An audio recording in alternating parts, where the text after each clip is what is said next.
अंजलि गांव की सीधी साधी लड़की है। उसकी शादी को 2 साल बीत चुके हैं। उसके पति का नाम राजीव है और वो दोनों शहर में रहते हैं। राजीव वैसे तो नेकदिल इंसान है, लेकिन पराई औरतों के सामने वो पिघल जाता है। इसलिए अंजलि हमेशा चिंता में रहती है। ऑफिस से आने के बाद हर रोज अंजलि राजीव का फोन चेक करती है। राजीव, क्या अंजलि, तुम हमेशा मेरे ऊपर शक करती रहती हो। अंजलि, मुझे तुम्हारे ऊपर कोई भरोसा नहीं है। पता नहीं बाहर क्या क्या करते रहते हो। अंजलि को हमेशा शक लगा रहता है। इसमें अंजलि की कोई गलती नहीं है। ऐसे ही दिन बीतते रहते हैं। इतने में अंजलि गर्भवती हो जाती है और डॉक्टर साहब अंजलि को घर का कामकाज करने से मना कर देते हैं। अंजलि राजीव से कहती है, अंजलि, डॉक्टर साहब ने तो मुझे कोई काम करने से मना कर दिया है। अब क्या होगा? राजीव, एक काम वाली बाई रखनी होगी। तुम चिंता मत करो, मैं सब कुछ संभाल लूंगा। राजीव कामवाली बाई की खोज करता है और 2 दिन बाद रूपा नाम की एक औरत घर पर चली आती है और कहती है, रूपा, मैंने सुना है आप लोग कामवाली की तलाश में हो, मुझे रख लो, मैं बहुत अच्छा काम करती हूँ। रूपा की उम्र 30 के आसपास है और वो बहुत सुंदर भी है। रूपा को देखकर राजीव पिघल जाता है और कहता है, राजीव, हाँ हाँ, हम तुम्हें रख सकते हैं, बिल्कुल रख सकते हैं। अंजलि, नहीं नहीं, रुको, पहले जांच तो कर लेते हैं कि इसका घर कहाँ है, ये आई कहाँ से है। राजीव, उसकी क्या जरूरत है अंजलि, अभी हमें कामवाली की जरूरत है, हम इसे रख लेते हैं। राजीव अंजलि की बात नहीं सुनता है और रूपा को काम पर रख लेता है। रूपा घर के कामों में लग जाती है, मगर उसके काम से अंजलि बिल्कुल खुश नहीं है। वो हर काम आधा अधूरा करती है और काम से ज्यादा समय सजने धजने में लगा देती है। राजीव तो बस रूपा को देखता ही रहता है। अंजलि, राजीव, अभी तक तुम तैयार नहीं हुए हो, आज ऑफिस नहीं जाओगे? राजीव, नहीं अंजलि, आज अच्छा नहीं लग रहा है। अंजलि आराम करती रहती है और राजीव बैठकर पूरा दिन रूपा को देखता रहता है। रूपा, अरे साहब, क्या देख रहे हो? राजीव, तुम्हें देख रहा हूँ। रूपा, तुम कितनी सुंदर हो। ये सुनकर रूपा शर्मा जाती है और कहती है, रूपा, ऐसे ना बोलो साहब, मालकिन सुन लेगी तो बवाल हो जाएगा। राजीव, तो फिर आज रात को जब तेरी मालकिन सो जाएगी तब घर के बाहर चली आना, हम दोनों बहुत गप्पे लड़ाएंगे।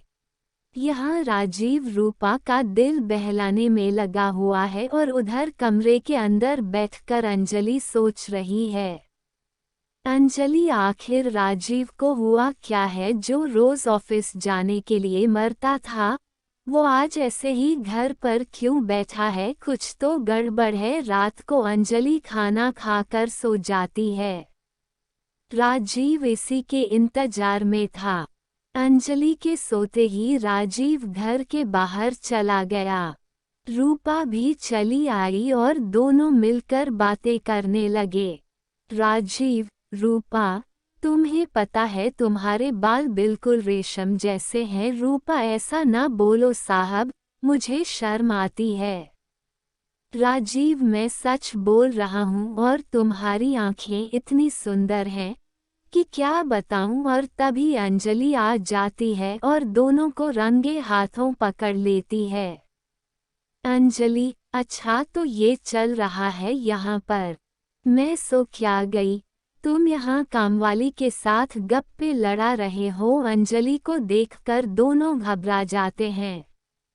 रूपा डरी हुई आवाज में कहती है, रूपा नहीं मालकिन, मेरा कोई दोष नहीं है। साहब ने ही मुझे बुलाया था। राजीव, अरे हाँ अंजलि, मैंने ही रूपा को बुलाया था।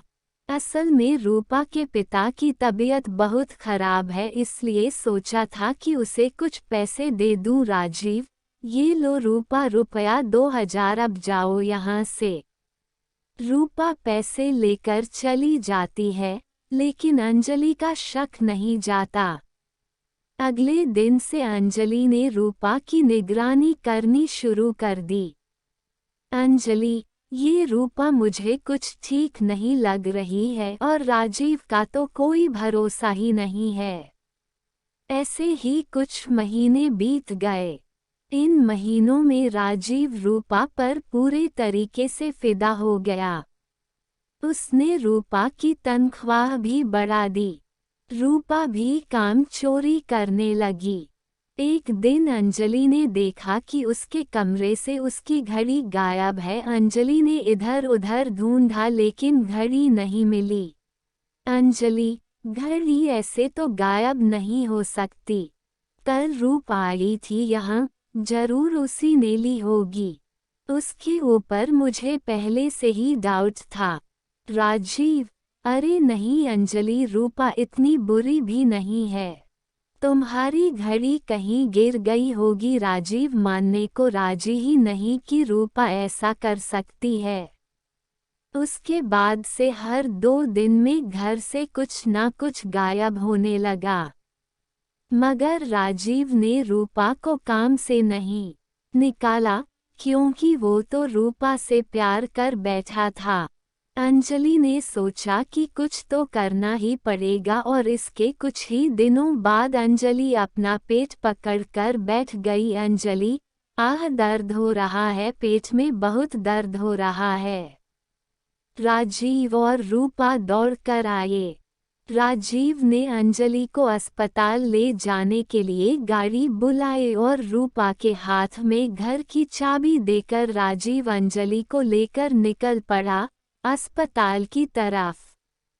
कुछ देर बाद अंजलि ने चिल्लाना बंद कर दिया और कहा, अंजलि, पेट दर्द ठीक हो गया।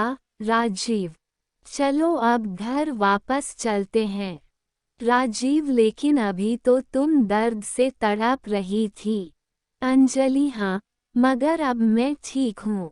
अब चलो घर वापस। ड्राइवर ने गाड़ी घुमा ली।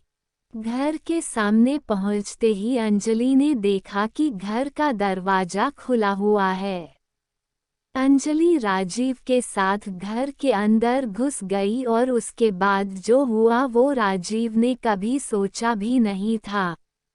उन दोनों ने देखा कि रूपा घर का सारा सामान इकट्ठा करके एक पोटली में बांध रही है। दोनों को देखकर रूपा चौंक गई।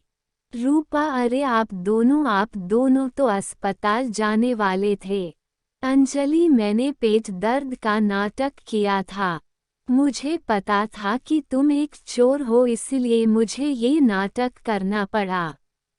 राजीव, छी रूपा, छी, मुझे तुमसे ये उम्मीद नहीं थी। अंजलि, राजीव, पुलिस बुलाओ। रूपा अंजलि के पैर पकड़कर रोने लगी। रूपा, मुझे माफ कर दो मालकिन, मुझसे गलती हो गई। मगर अंजलि ने एक भी बात नहीं सुनी। कुछ देर बाद पुलिस आ गई और रूपा को अरेस्ट करके ले गई। अंजलि ने राजीव से कहा, अंजलि देखो, राजीव बीवी के अलावा और कोई सगा नहीं होता। राजीव ने अंजलि से माफ़ी मांग ली। राजीव, मुझे माफ़ कर दो। अंजलि, आज मुझे समझ में आ गया है कि इस दुनिया में अगर कोई मुझसे सबसे ज़्यादा प्यार करता है तो वो तुम हो। आज से मैं किसी भी औरत को आंख उठाकर भी नहीं देखूंगा। राजीव सुधर गया। इसके बाद से ही उसने और किसी औरत से बात भी नहीं की। कुछ महीनों बाद दोनों को एक बेटा हुआ और सभी खुशी खुशी रहने लगे।